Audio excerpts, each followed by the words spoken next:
네, 여러분 안녕하십니까? 김도익입니다. 네, 오늘 뉴스 매매 시간으로 찾아뵙습니다. 화요일 2시에 맞춰가지고 올려드리도록 노력을 하고 있는데요. 조금 지난주에 조금 살아나나 싶었던 증시가 또 이번 주 들어가지고, 조금 주춤하면서 시장이 여전히 갈 길을 잃은 듯한 모습을 좀 보여주고 있는데, 내일 발표되는 뭐 금통위의 금리라든가, 아니면 CPI 발표 수치를 보고서 아마 시장이 어떤 식의 좀 반응을 세게 하지 않을까 하는 생각을 갖고 있습니다. 어찌됐든 오늘까지의 움직임은 좀 숨죽여서 지켜본다 이런 관망 자세가 좀 짙어지는 장세인데, 여전히 환율 가격이 좀 높고 1,300원은 훌쩍 넘었고요. 개인들은 또 열심히 사고 계시고 시장이 올라가기엔 상당히 좀 여건이 아직까지 마련되지 않은 듯한 그런 느낌을 좀 갖고 있습니다. 네. 지금 준비된 뉴스 그리고 리포트 몇 가지 소개해 드리는 식으로 뉴스 매매 시작을 할까요? 먼저 이번 주 주간 이슈에 대한 것들이 지금 이번에 인제 내일 되면 하늘에서 금통위도 있습니다만 미국의 6월 달 소비자 물가 지수 CPI가 또 밤에 발표가 되는 것들이 있어서 좀 내일 슈퍼 수요일 같은 그런 느낌이 좀 나올 것 같고요. 목요일 날 이제 옵션 만기일이 있고 또 미국의 옵션 만기일은 금요일 날 예정이 돼 있고요. 또 이번에 13일 내일부터 16일까지 바이든이 중동 지역 순방하는 일정도 있고 이번 주말에 옐런 세무장관이 우리나라 오는 일정도 있어서 상당히 다사다난한 그런 한 주간이 될 것 같습니다.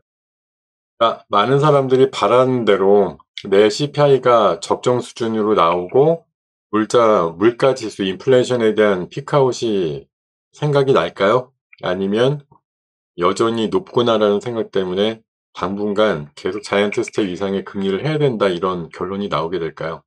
시장이 지난 6월 중순에도 5월 달 수치를 받아보고 좀 안정이 될 거야 싶었는데 예상보다 높은 수치가 나와 가지고 시장이 깜짝 놀라고 많이 주저앉았던 기억이 있습니다.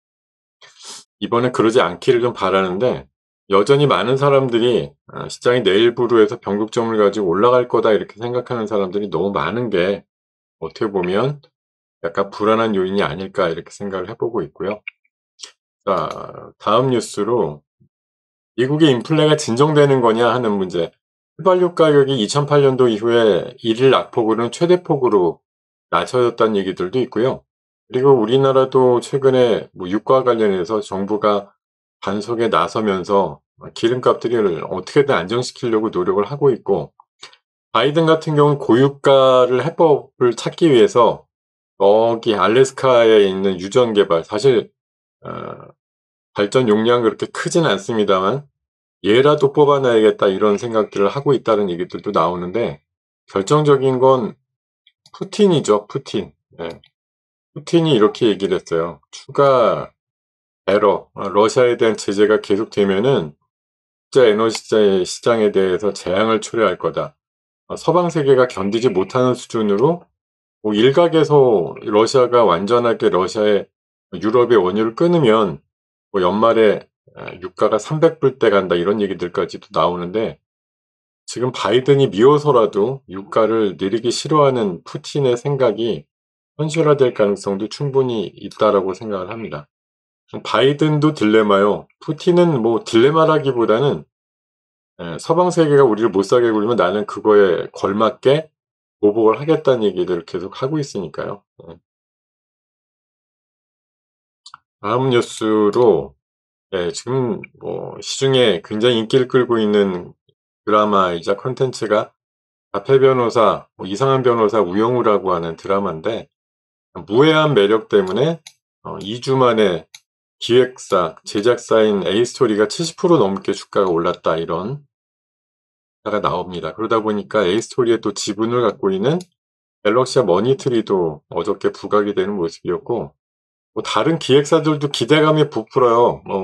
굉장히 임팩트 있는 배우를 써 가지고 드라마를 잘 만들면 주가가 이렇게 뭐 2-3 주만 해도 50% 70%씩 올라가는 그런 일들을 겪는다는 걸 이번에 확실히 알았기 때문에 아마 파급력이 있고 연기 정말 잘하는 그런 배우들을 모셔가기 위한 경쟁들이 한층 뜨거울 것이고, 뭐 그런 연예인을 보유하고 있는 연예기획사 입장에서는 엄청나게 메리트가 생기지 않을까? 그렇게 좀 생각을 해 보고 있습니다. 그리고 이번에 아베가 피격을 당해서 인제 사망을 하게 되고 나니까 뭐 한일 관계에 있어서 미묘한 또 어떤 관계 개선이라든가 아니면 변화에 대한 얘기들이 오가는 것 같은데, 일단 대통령께서도 아베 분향소를 주문하기로 했다. 그리고 한덕수 총리와 뭐 국회 부의장 정도를 방위를 시켜 가지고 뭐 "조문단을 파견한다." 이런 얘기까지 나오고 있어서, 이게 맨 처음에는 그 아베가 피격당했을 때 그날 반응이 있었던 거는 흔히 말해서 반일 애국 테마주라고 소위 불리는 뭐 모남이라든가 신성통상류들이 좀 강했습니다만, 지난 주말을 좀 지나서 보니까 이게 뭐 '한일 관계가 더 악화되기가 어려운 이슈 아닌가.' 또 오히려 한일 관계를 좀 방해했던 인물이 사라졌다는 의미로 보면은 흔히 말하는 항일 관련주들이 강해야 될 이유는 별로 없지 않은가, 그런 생각이 좀 들었거든요. 이번 주 들어서는 지난주에 그 뭐 반일 감정주로 해서 올랐던 종목들이 뭐 시장도 별로긴 하지만 여전히 올랐던 것들을 대부분 반납하고 있는 상황들이 있기 때문에, 앞으로 오히려 한일 관계가 쪼끔 개선된다는 의미로 봤을 때 뭐 한류와 관련된 것들을 일본에 공급하는 뭐 그런 회사들 같은 거를 더 보셔야 되지 않을까, 그런 생각이 든다. 이런 말씀 드리고요.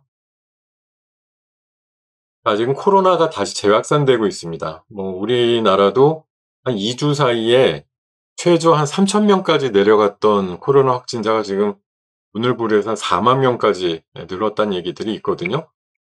지금 굉장히 많이 늘어나고 있습니다. 이게 유럽이나 미국 같은 데도 뭐 10만 명까지 나오고 있고, 심지어는 더 늘어날 거다. 우리나라도 최대로 보는 분들은 20만까지도 보고 있어요. 그래서 이게 인제 오미크론 변이인데 쪼끔 더 하급 변이인데 굉장히 성능이 강하고 걸리면 굉장히 고통이 심하다는 얘기들이 나오고 있어서 문제라면 문제고요. 물론 숫자가 지난 2 월, 3 월에 한창 나올 때만큼 나오진 않겠지만 적어도 한 10만 대 이상 나올 가능성이 높지 않느냐는 관점이고, 일단은 중요한 건 여러분들이 안 걸리시는 게 일단 중요한 거고요.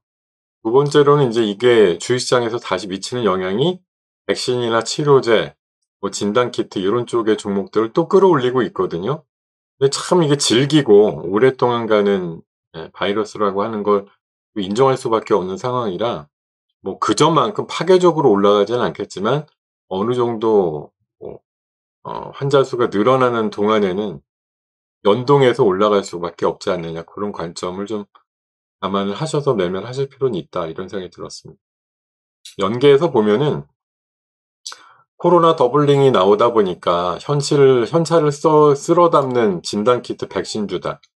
진단키트나 백신주들이 엄청나게 돈을 벌었다는 거죠. 예. 뭐 최근에 국산 백신 완성을 시킨 SK 바이오사이언스도 그렇지만 시젠이라든가 SG바이오센서, 뭐 슈마시스가 1년 전보다는 정말 몇 배 수준의 돈을 현금으로 갖고 있는 상황이 되다 보니까, 뭐 최근에 SG바이오센서 같은 경우 대규모의 M&A도 발표를 했습니다만 주가도 다시 올라가면서 몸집도 키우는 그런 현상들이 나오고 있어서요. 뭐 일부 기업은 무상증자를 할 수도 있는 가능성도 열려 있고, 하여튼 대규모의 M&A 소규모 이런 것들로 몸집을 키울 수 있는 사이들이 좀 만들어지는 것들을 주목할 필요가 있겠다라고 말씀을 드리겠습니다. 이렇게 몇 가지 뉴스를 좀 따져 보고요. 리포트는 최근에 HLB 뭐 6월 달에도 제약바이오군들이 좀 강했습니다만, 해당돼서 보면 HLB도 바닥에서 좀 올라오는 모양들이 나오는데, 최근에 그 9월 달 뭐 유럽 관련된 종양학회에서도 뭐 이 보고서 발표가 예정이 돼 있고요.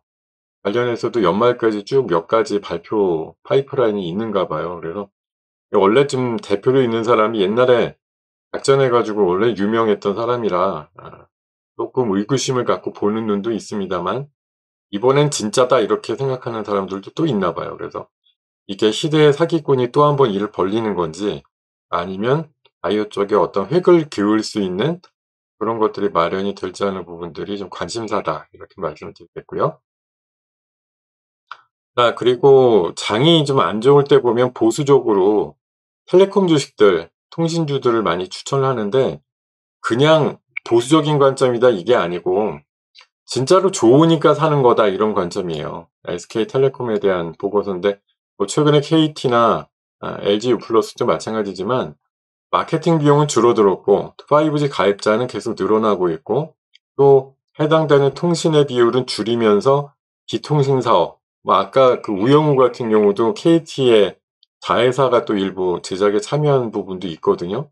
그런 식으로 예, 기통신 부분에 있어서 역량과 매출을 늘리고 있는 통신사들을 주목하자는 차원이라서 5만 원대에 있는 SK텔레콤 89,000원까지 목표가 제시하는 리포트가 있었다는 점 참고를 하시길 바라고요. 네, 뭐 요 정도 리포트만 보시면 될 것 같습니다. 오늘 뉴스 몇 가지, 리포트 2가지 말씀드리면서 이번 주에 좀 관심을 가지셔야 될 전반적인 사항들을 정리해 드리는 뉴스로 읽어드리는 뉴스를 읽어드리는 남자 김동혁, 지금까지 뉴스매매 함께 하셨습니다. 고맙습니다. 다음 시간에 다시 뵙겠습니다.